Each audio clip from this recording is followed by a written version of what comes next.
السلام علیکم ورحمۃ اللہ۔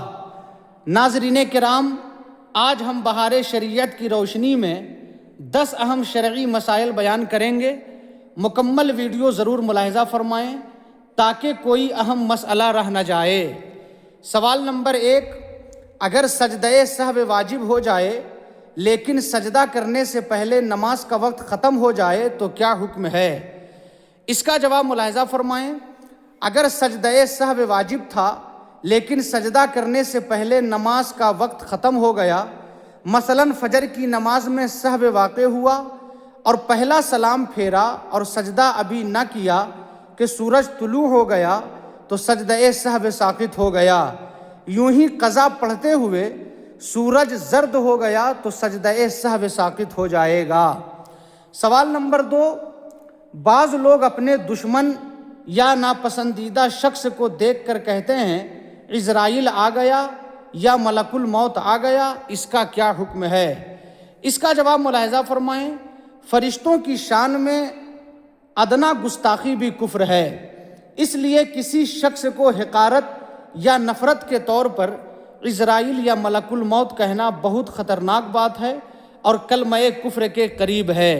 مسلمان کو ایسے الفاظ سے سختی کے ساتھ بچنا چاہیے۔ سوال نمبر 3، اگر سجدہ سہو کسی شخص کے اپنے عمل کی وجہ سے رہ جائے تو کیا نماز دوبارہ پڑھنا ہوگا؟ اس کا جواب ملاحظہ فرمائیں۔ اگر سجدہ سہو رہ جانا خود نمازی کے فعل کی وجہ سے ہو تو نماز دوبارہ پڑھنا لازم ہے، اگر کسی اور وجہ سے رہ جائے تو اعادہ واجب نہیں ہوتا۔ سوال نمبر 4، کیا جنات بھی انسانوں کی طرح کھاتے پیتے شادی کرتے اور مر جاتے ہیں؟ اس کا جواب ملاحظہ فرمائیں۔ جی ہاں، جنات آگ سے پیدا کیے گئے ہیں، وہ عقل والے مخلوق ہیں، ان میں شادی اور اولاد بھی ہوتی ہے، کھاتے پیتے ہیں، زندہ رہتے ہیں اور موت بھی آتی ہے۔ بعض جنات مختلف شکلیں اختیار کر سکتے ہیں، جبکہ ان کے نافرمان افراد کو شیطان کہا جاتا ہے۔ سوال نمبر 5، کسی پیر سے بیعت ہونے سے پہلے کن باتوں کا خیال رکھنا ضروری ہے؟ اس کا جواب ملاحظہ فرمائیں۔ بیعت ہونے سے پہلے 4 باتیں ضرور دیکھنی چاہیے۔ پہلا، سنی صحیح العقیدہ ہو۔ دوسرا، دینی مسائل سمجھنے اور کتابوں سے نکالنے کی صلاحیت رکھتا ہو۔ تیسرا، فاسق معلن نہ ہو، یعنی کھلم کھلا گناہوں میں مبتلا نہ ہو۔ چوتھا، اس کا سلسلہ طریقت حضور علیہ الصلاۃ والسلام تک متصل ہو۔ سوال نمبر 6، کیا دنیا میں کسی کو اللہ تبارک و تعالیٰ کا دیدار ہوا ہے؟ اس کا جواب ملاحظہ فرمائیں۔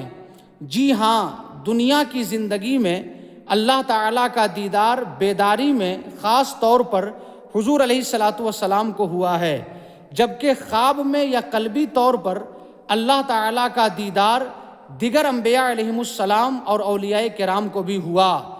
ہمارے امام اعظم ابو حنیفہ رضی اللہ تعالیٰ عنہ کو 100 مرتبہ خواب میں اللہ تعالیٰ کا دیدار ہوا اور انشاءاللہ آخرت میں ہر سنی مسلمان کو اللہ تعالیٰ کا دیدار نصیب ہوگا۔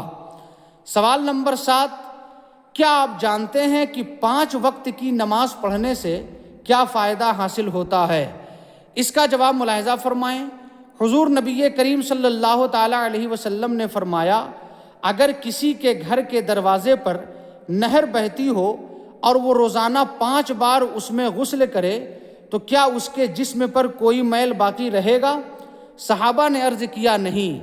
آقا نے فرمایا، یہی مثال 5 وقت کی نمازوں کی ہے۔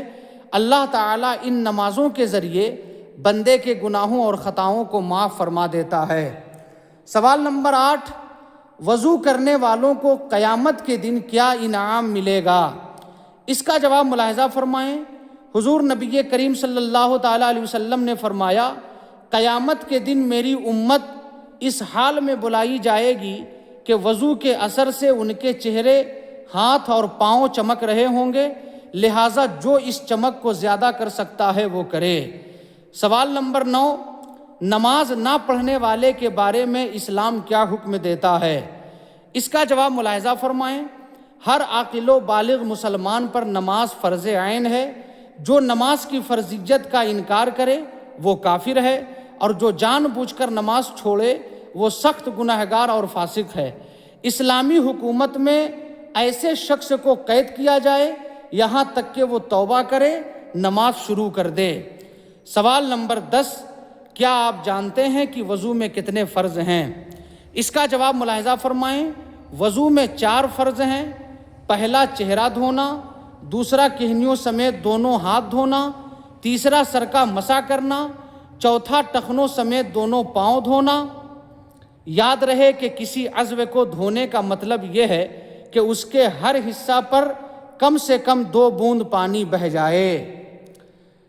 معزز سامعین کرام، یہ تھے بہار شریعت کے 10 اہم مسائل۔ اگر ویڈیو پسند آئی ہو تو لائک اور شیئر کریں، اور ایسے ہی مزید شرعی مسائل سننے کے لیے ہمارے چینل نوری اسلامک آواز کو سبسکرائب کریں، اور فیس بک پر دیکھ رہے ہیں تو پیج کو فالو کریں۔